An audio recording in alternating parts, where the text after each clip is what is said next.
जय हिंद साथियों, मैं कपिल यादव अपने YouTube channel maths and reasoning with Kapil Yadav में आपका स्वागत करता हूं। दोस्तों, आज हम देखने वाले हैं भाजकता के नियम, बोले तो डिविजिबिलिटी टेस्ट। तो दोस्तों देखेंगे कि हमारे एग्जाम में कौन कौन से भाजकता के नियम इंपॉर्टेंट है, एक एक करके देखेंगे। जो इंपॉर्टेंट होंगे वही हम डिस्कस करने वाले हैं। तो सबसे पहले जो हम पढ़ेंगे वो पढ़ेंगे 2 से भाजकता का नियम। तो देखते हैं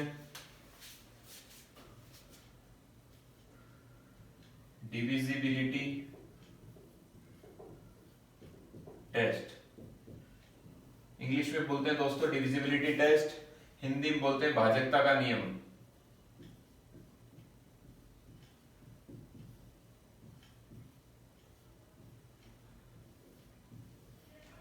सबसे पहले 2 से भाजकता के नियम की बात करूंगा।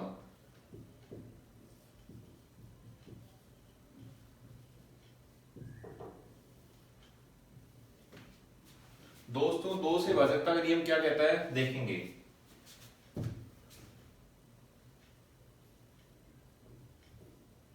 किसी संख्या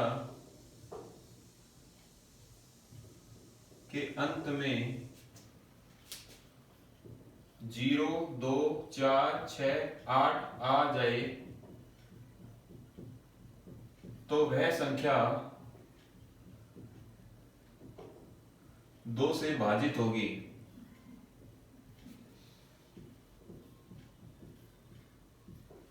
हमने देखा कि 2 से भाजकता का नियम ये कहता है कि किसी संख्या के अंत में 0, 2, 4, 6, 8 आ जाए, यानी 0, 2, 4, 6, 8 आ जाए तो वह संख्या किससे भाजित होगी? 2 से भाजित होगी।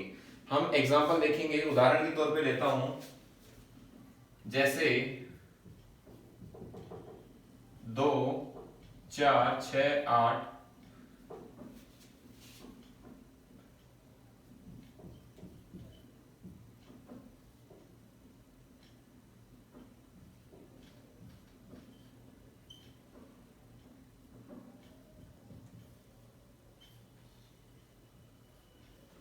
यानी मैंने 3 संख्या ली। मेरे को पहली संख्या में क्या दिखा? 0 लास्ट में, दूसरी संख्या में लास्ट में 8 दिखा, तीसरी संख्या में मैंने देखा 4। आगे भी संख्याएं खूब हो सकती हैं, बट मैंने उदाहरण के तौर पे 3 संख्या ली। तो पहली संख्या की लास्ट में 0 है, दूसरी की 8 है, तीसरी के 4 है। तो हमारा भाजकता का नियम ये कहता है कि किसी संख्या के आखिर में 0, 2, 4, 6, 8 आ जाए तो वह संख्या किससे भाजित होगी? 2 से भाजित होगी। तो मैं कह सकता हूं कि ये तीनों संख्याएं किससे भाजित हैं? 2 से भाजित है। दोस्तों अब देखेंगे 3 से भाजकता का नियम। 3 से भाजकता का नियम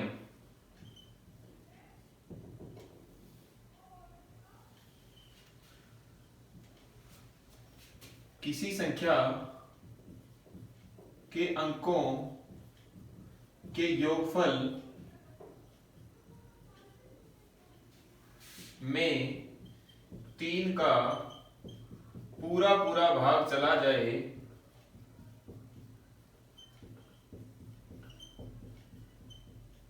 तो वह संख्या 3 से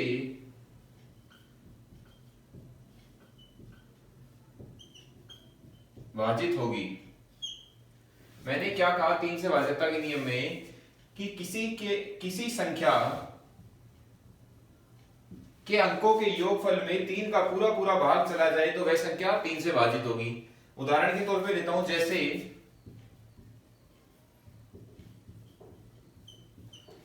मैंने ली एक संख्या ये, अब मैं इसके अंकों का योगफल करूंगा। देखना कैसे? 1 + 0 + 8 + 3 + 6 + 9। तब मैं इन्हें जोड़ूंगा तो क्या आएगा? 1 और 8 9, 9 और 3 12, 12 और 6 18, 18 और 9 कितना हो गया? 27। मैं ये देखूंगा कि 27 3 के पहाड़े में आता है। हाँ आता है, यानी 3 9 27 से पूरा पूरा कट रहा है। तो मैं ये कह सकता हूं कि जो ये संख्या थी ये भी 3 से पूरी पूरी तरह विभाजित होगी। और लेते हैं एक और एग्जांपल ले लेते हैं। लेता हूं एक और, मैंने एक ही संख्या ली। अब मैं इसके अंकों को जब जोड़ूंगा तो क्या आएगा? 1 + 5 + 2 + 7 + 2 + 4, 5 और 1 6 और 2 8, 8 और 7 15, 15 और 2 17, 17 और 4 21। या योगफल क्या आया मेरा 21। मैंने ये देखा कि 21 3 के पहाड़े में आता है, पूरा पूरा कट रहा है, 3 7 21, यानी जब ये कट रहा है तो यानी ये संख्या भी पूरी तरह 3 से विभाजित होगी। दोस्तों आगे देखेंगे 4 से भाजकता का नियम।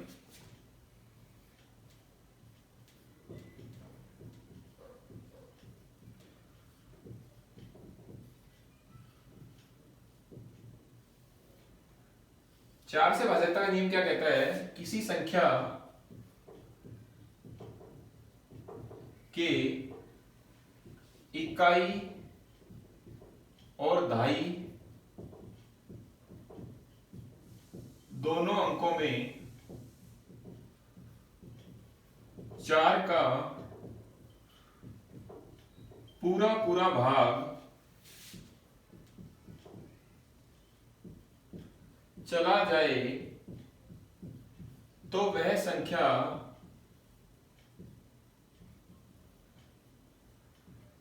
चार से भाजित होगी। जैसे मैंने संख्या ली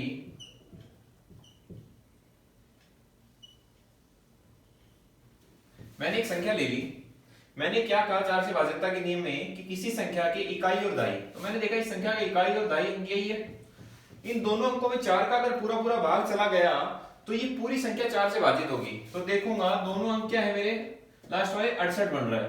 68 में जब मैं 4 का भाग दूंगा तो 4 एकम 4, 4 7 28, यानी पूरा पूरा भाग जा रहा है। तो मैं ये कह सकता हूं कि ये संख्या किससे भाजित होगी, 4 से पूरी पूरी तरह भाजित होगी। इसी तरह और भी एग्जांपल ले सकते हैं। मैंने एक संख्या और ले ली, या मैंने दिखाई इकाई और दहाई का अंक कौन सा है 56, 4 का भाग दूंगा 4 एकम 4, 4 चौके 16, यानी पूरा पूरा जा रहा है। तो मैं कह सकता हूं ये संख्या भी 4 से पूरी पूरी तरह भाजित होगी। और भी संख्याएं हो सकती है इसी तरह। तो आगे अब देखेंगे 5 से भाजकता का नियम क्या कहता है। 5 से भाजकता का नियम,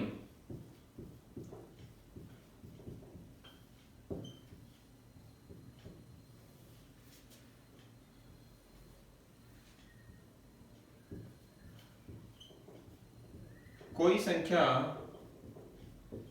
यदि शून्य या 5 से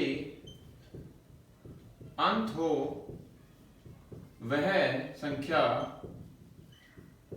5 से पूरी पूरी तरह भाजित होगी।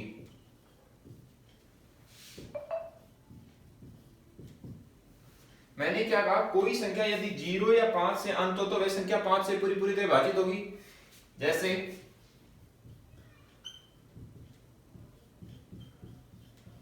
एक संख्या ली मैंने, ये लास्ट में मेरे को दिखा लास्ट में 5 आ रहा है, यानी ये 5 से पूरा पूरा कटेगा। मैंने यही तो लिखा, लास्ट में 0 या 5 आ जाए वो 5 से पूरी पूरी तरह विभाजित होगी। और भी लिख सकता हूं, लास्ट में आया 0, यानी ये भी पूरी तरह 5 से भाजित होगी। और भी हो सकती है आदि।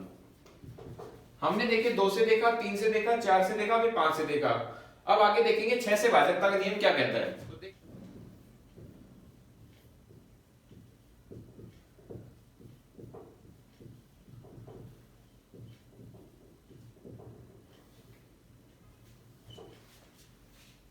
यदि कोई संख्या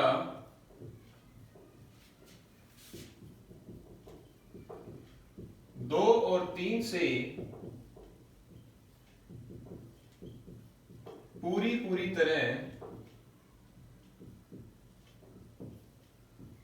विभाजित हो तो वह संख्या 6 से भी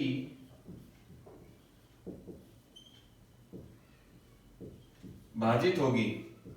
मैंने क्या कहा, 6 से भाजकता का नियम ये कहता है यदि कोई भी संख्या 2 और 3 से पूरी पूरी तरह अगर कट रही है यानी विभाजित हो रही है तो वो संख्या 6 से भी पूरी तरह विभाजित होगी। जैसे उदाहरण के तौर पे मैंने लिया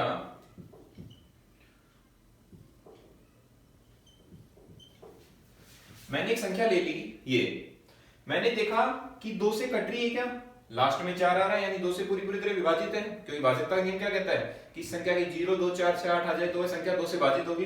यहाँ 4 आ रहा है यानी 2 से तो कट रही है। अब 3 का देखेंगे, 3 का क्या कहता है कि यदि अंकों के योगफल में 3 का पूरा पूरा भाग जा रहा है तो ये संख्या भी 3 से भाजित होगी। तो अब देखते हैं 3 का, तो जब मैं जोड़ूंगा तो क्या आएगा, 3 और 6 9, 9 और 8 18, 18 और 3 21, 21 और 2 23, 23 और 4 27, यानी ये 3 से भी पूरी पूरी तरह विभाजित हो रही है। यानी मैं ये कह सकता हूं यानी ये संख्या 6 से भी भाजित होगी। तो आगे दोस्तों देखेंगे और भी संख्याएं हो सकती है, एक और ले लेते हैं।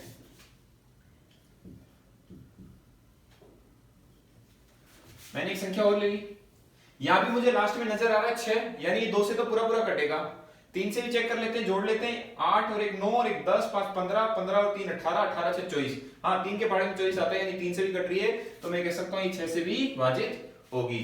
आदि और भी संख्याएं हो सकती है। तो आगे देखते हैं 7 से भाजकता का नियम।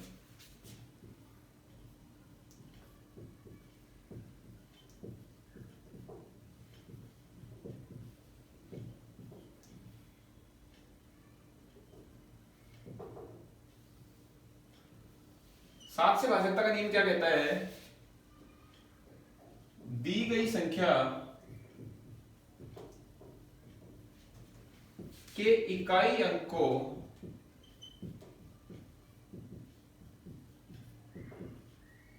दोगुना करके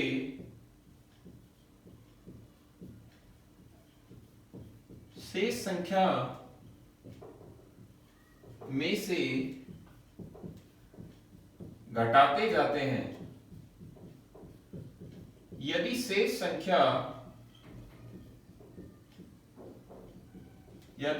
संख्या 7 से भाजित हो तो वह संख्या भी 7 से भाजित होगी। जैसे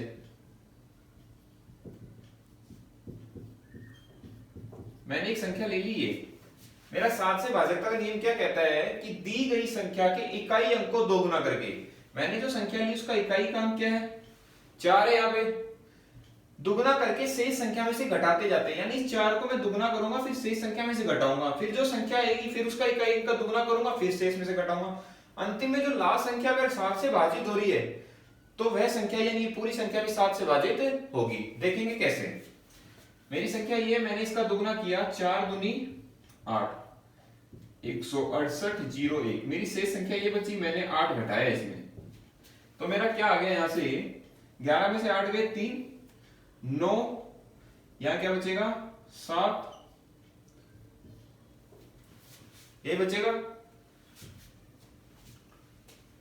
आगे देखेंगे से इकाई का अंक क्या है मेरा 3 आ गया, वापस से दुगुना करूंगा, 3 दूनी 6, शेष संख्या में से घटाऊंगा क्या आएगा मेरा, घटाने पे 1 6 7 3, वही वापस से इसका दुगुना करूंगा 6, शेष संख्या में से घटाऊंगा 167 माइनस 6 कितना आ गया 161। मैं यहां पे देख के देखूंगा 7 का भाग, क्या ये कट रहा है, 7 दूनी 14, 7 या 21, हाँ ये 7 से पूरी तरह विभाजित हो रही है शेष संख्या, तो मैं ये कह सकता हूं ये संख्या भी किससे भाजित होगी 7 से भाजित होगी। दोस्तों और भी संख्याएं हो सकती हैं, आगे देखेंगे 8 से भाजकता का नियम।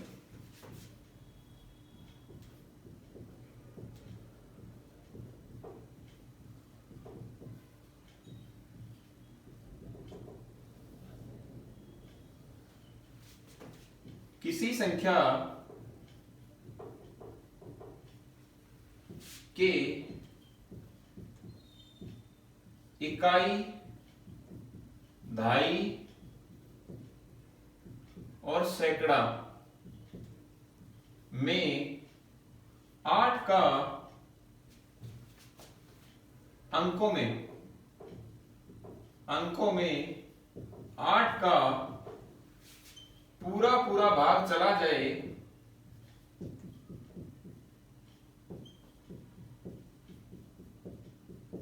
तो वह संख्या भी 8 से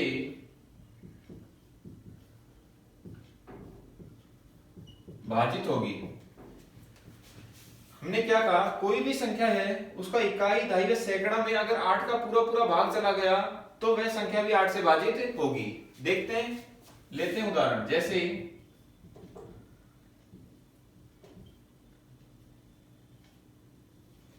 मैंने एक संख्या ले ली, या मैंने देखा इकाई का अंक ये रहा, दहाई का ये रहा, सैकड़ा ये रहा, यानी क्या संख्या आई 168। मैं देखूंगा अगर इसमें 8 का पूरा पूरा भाग जा रहा है तो ये संख्या भी 8 से पूरी तरह भाजित होगी। देखेंगे 8 दूनी 16, 8 एकम 8, हाँ यहाँ जा रहा है भाग, तो मैं कह सकता हूं ये पूरी संख्या 8 से भाजित होगी। और भी ले लेते हैं, एक एग्जांपल और लेता हूं मैं।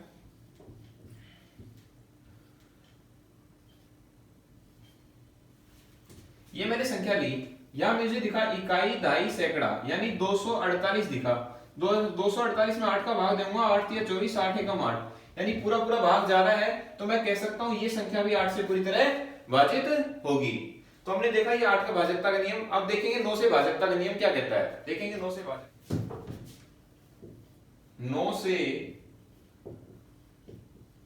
भाजकता का नियम। हमने 8 तक देखे, अब देख रहे हैं 9 से भाजकता का नियम। ये क्या कहता है, किसी संख्या के अंकों के योगफल में यदि 9 का पूरा पूरा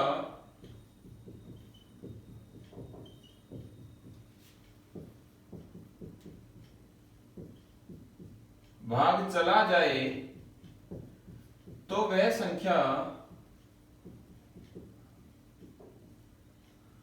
भी 9 से भाजित होगी।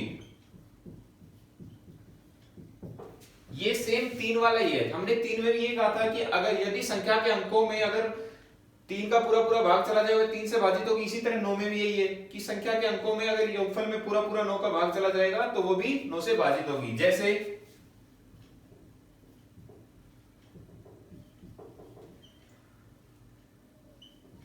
मैंने एक संख्या ली है, जब मैंने इसके अंकों का योगफल किया तो क्या आया, 3 + 6 + 1 + 8 + 9 + 4 + 5।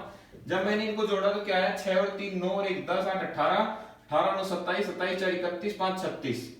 क्या 9 के पहाड़े में 36 आता है? हाँ आता है। कितने पे आता है? 9 चौके 36, यानी मैं कह सकता हूं ये संख्या भी 9 से भाजित होगी।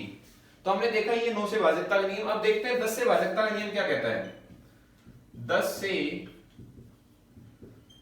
भाजकता का नियम,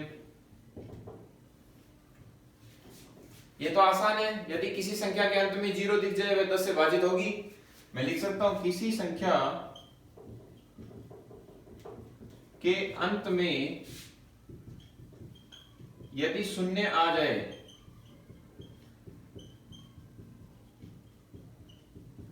तो वह 10 से पूरी तरह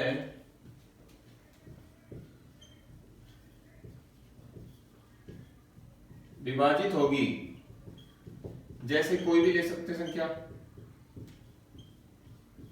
हमने ले ली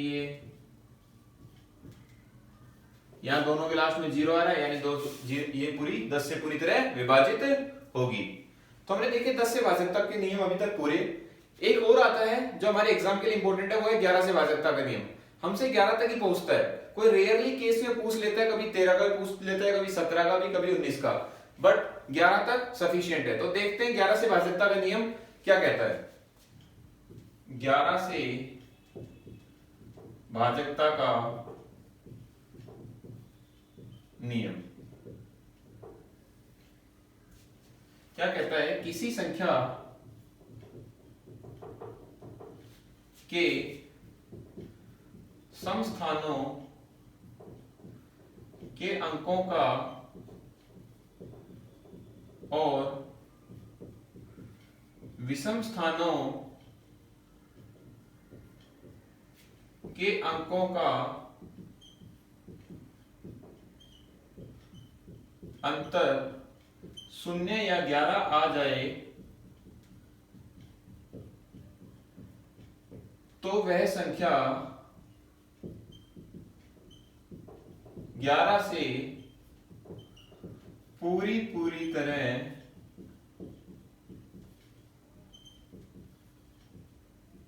विभाजित होगी। जैसे संख्या ले लेता हूं मैं 94,754। मैंने एक संख्या ली 94,754। मैंने क्या कहा, किसी संख्या के सम स्थानों के अंकों का और विषम स्थानों के अंकों का अंतर अगर 0 या 11 आ जाए तो वह संख्या 11 से पूरी तरह विभाजित होगी। तो देखेंगे कैसे। एक छोड़ के अंक लेना है। मैंने यहां लिया पहले 9, 7 और 4। जब मैंने इनको जोड़ा 9 और 7 कितना हुआ 16, 16 और 4 20। मेरे शेष क्या बच गए 4 और 5 और बच गए। अब इन दोनों को जोड़ लूंगा 5 और 4 9।